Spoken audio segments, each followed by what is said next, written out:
So this right here, I guess this the official DOJ, the federal FBI shit on the Pooh Shiesty and Gucci Mane situation. Let's tap into what they talking about real quick. Texas, thank you for coming. This week, 9 individuals, including well-known musical artists, kidnapped and robbed at gunpoint numerous victims at a music studio in Dallas, Texas. 8 of the 9 were arrested yesterday in Dallas, Memphis, and Nashville. These individuals who are charged and arrested include Lontrell Williams Jr., also known as Pooh Shiesty, Lontrell Williams Sr., Rodney Wright Jr., also known as Big 30, Kadarius Waters, Demarion Gibson, DeMarcus Glover, Corday Johnson, Darian McDaniel, and Terrence Rogers has not been arrested yet, but will be soon. The complaint alleges that on January 10th of this year, 3 music industry professionals traveled to Dallas for a scheduled business meeting.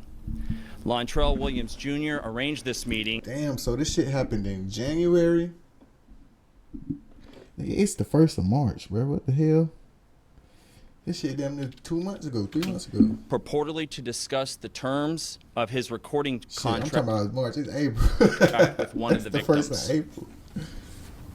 As alleged, once these 3 men were inside the recording studio, Williams Jr. and 8 co-conspirators, several of whom traveled from Memphis, Tennessee, executed a coordinated armed takeover. As alleged, Williams Jr. produced an AK-style pistol and forced one of the victims to sign a release from the recording contract at gunpoint. The remaining conspirators displayed firearms and robbed the other victims of Rolex watches, jewelry, cash, and other high-value items. One of the victims was actually choked by one of the defendants to the point of near unconsciousness. I'm not gonna lie.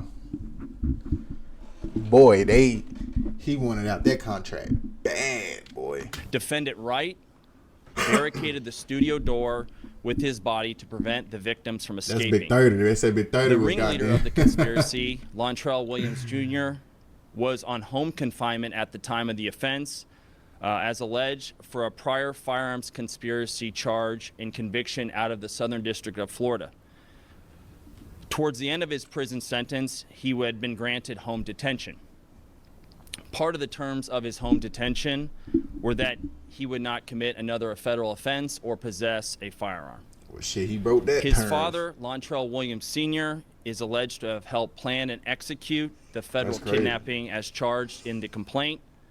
And as described further in the complaint, within hours of leaving the Dallas studio, a number of the defendants were on social media displaying some of the items that appeared to be the jewelry that had been robbed from the victims. The charging document outlines some of the evidence, just some, establishing the defendants' roles in the federal offense. This is as follows. Electronic monitoring data placing Williams Jr. at the offense location, which would put him in violation of his home detention conditions.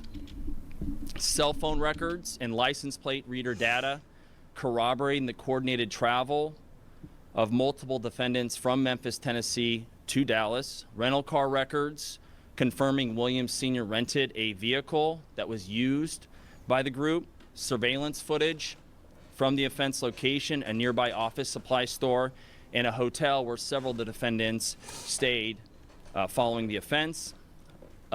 Fingerprint evidence as well that was recovered from the crime scene, matching at least 2 of the defendants.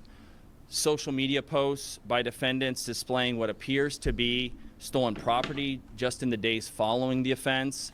Greyhound bus records confirming the travel of multiple defendants from Dallas to Memphis the day after the offense. The feds in this case came to Dallas to conduct legitimate business, and they were met with firearms and violence as alleged in the charging document. This case should serve as a warning to others who believe that using violence and intimidation tactics to rob others in our community is a viable way to conduct business.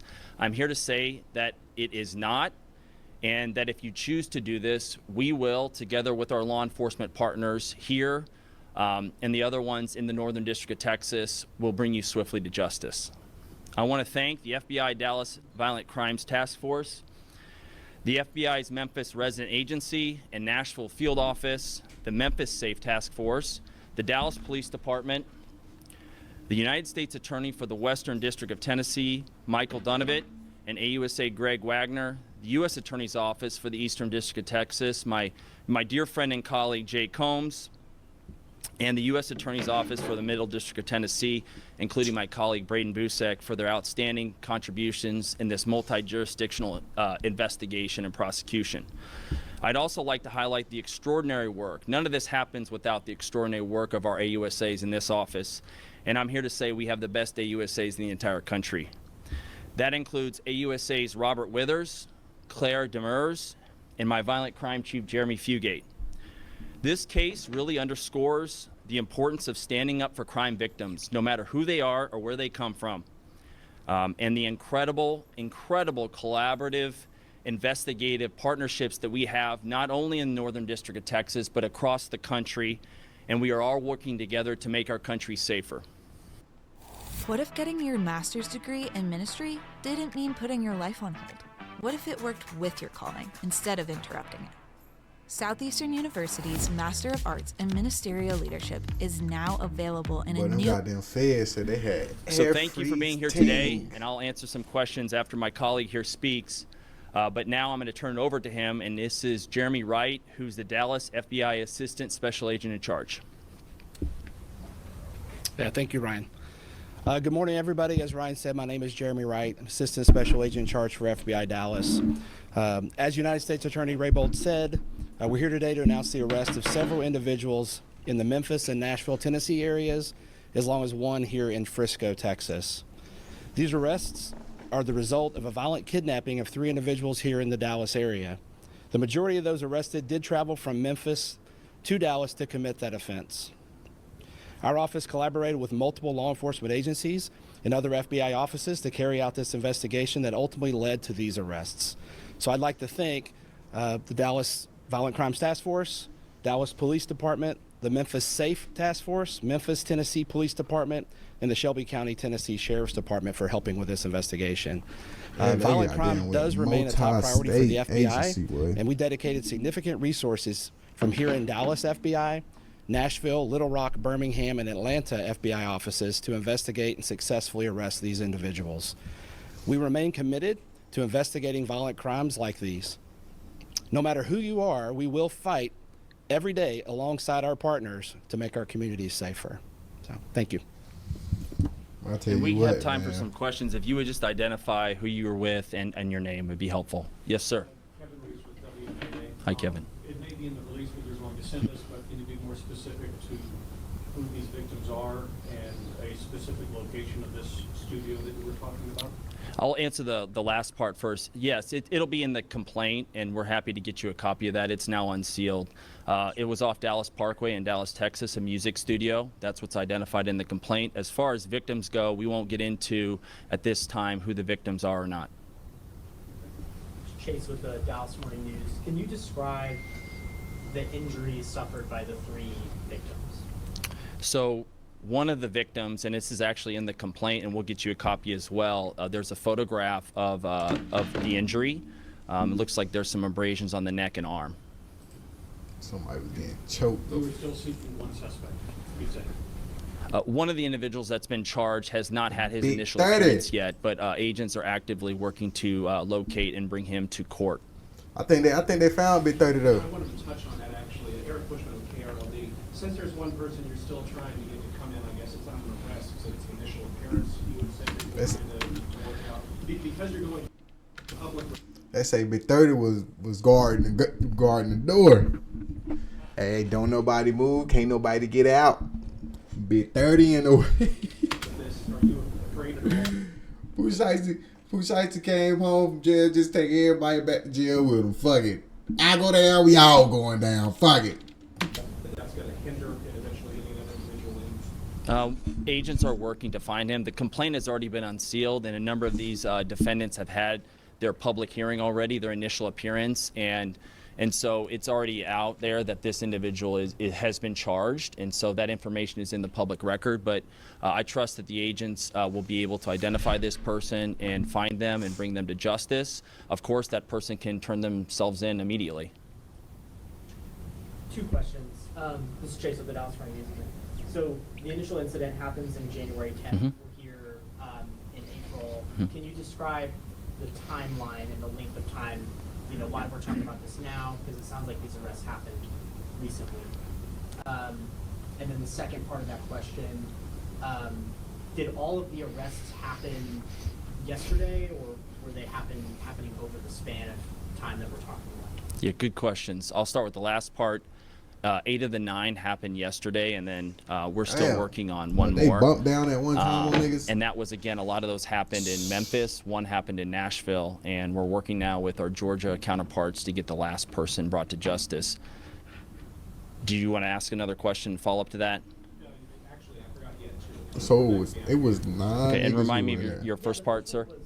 We had the initial incident on January 10th. Yep. Here, April 2nd. Can you describe and April kind of 2nd. characterize That shit why happened January. that amount of time passed before the arrests? Well, that was one of the reasons I wanted to list off some of the evidence that has been uncovered to date. A lot of this was subpoena work, search warrant work, and things like that in order to develop the investigation. And so the agents here with me, the agents out in the field, it takes a little bit of time to identify who did this offense and build a case so that we feel comfortable bringing the charges. So actually that's pretty quickly for a federal case of this gravity and this nature. And so I'm very proud of the investigative work, and it will continue from this office as well as our FBI and our local police department. If convicted of these charges, these arrests, how serious are these crimes? What do these people face? They're facing a range, so there's no mandatory minimum in this case. It's a range of punishment, and it'll be in the province of the judge, whoever gets the case. But it could be from 0 all the way to life imprisonment. And as you know, a lot of what will guide what's called the sentencing guidelines will be the individual's previous criminal history, the fact that one of these individuals committed the offense while on home confinement, so actually serving a federal offense. Assuming that individual is convicted, that will be an aggravating factor for sure. But I'm saying though, if he was on home confinement, he should be able to leave. He should be able to leave for like a work opportunity, right, or anything to do with work, because it's work. That's how he works. So that's probably how he was able to set up the business meeting or whatever, because he was using it as an excuse, like, bro, him being on home confined with this shit. Real quick, I was curious, I know you're being quiet so far on the victims here, but could you at least tell us, outside of them being local to Dallas, were they aspiring artists? Are they known locally or even nationally? Can you at least tell us that? I'm not going to get into the victim stuff at this time. I think that more will be coming out there that will help clarify, but I'm not at liberty at this stage of the investigation to disclose that. And then can you describe the operation to conduct all of those arrests? I imagine they were in different places. Maybe they all happened around the same time. I'm not sure. I'm going to hand that one off to my colleague here, Jeremy Wright. Yeah, thank you for the question. It requires a lot of partnerships across multiple jurisdictions to be able to conduct simultaneous arrests in a manner, to not alert other folks and to do it safely. So really it's just a coordinated effort. And fortunately, we have great relationships here locally with Dallas PD and our other partners, as well as other FBI offices have the similar relationships. Memphis is unique. They have the Memphis Safe Task Force there currently, which was kind of a help in a lot of this. So it's really just coordination and pre-planning. And a follow-up to that. So were all of the arrests in Memphis, or? No. Memphis, we had one in Frisco, Texas, yesterday morning. The rest were in Memphis. And as the U.S. Attorney said, we're actively pursuing the final arrest. Thank you. I'm looking for Big Daddy. Did you have another question, sir? KG, mugshots, is everything out somewhere where we can get that? I think that becomes public record, but I'm not sure. If I could follow up with you right after, Catherine, if you would to make sure that we get that information over there. thank you for coming. If there are any further questions, I just want to underscore the importance here in Northern District of Texas of vigorously prosecuting violent crime. And a couple days ago, I did a press conference in Fort Worth, Texas, but it just highlights the collaboration. The state, local police are some of our best friends and best partners. Chief Como is a dear friend and partner of this office and has been fantastic for us, working with some of the best in the business, the FBI, and I'm just really honored to stand shoulder to shoulder with the men and women in my office. So again, we look forward to prosecuting this case vigorously, and if you have any further questions, feel free to reach out to Catherine Miller. Thank you. Hey, boy, they goddamn. Them niggas went fed. Hey, when he came home, he said, nigga, chopper game. Ain't nobody got more bullets than us, nigga. He say, unfortunately, he the CEO. So shit. They followed the head of Snake right to jail, but that shit crazy, bro.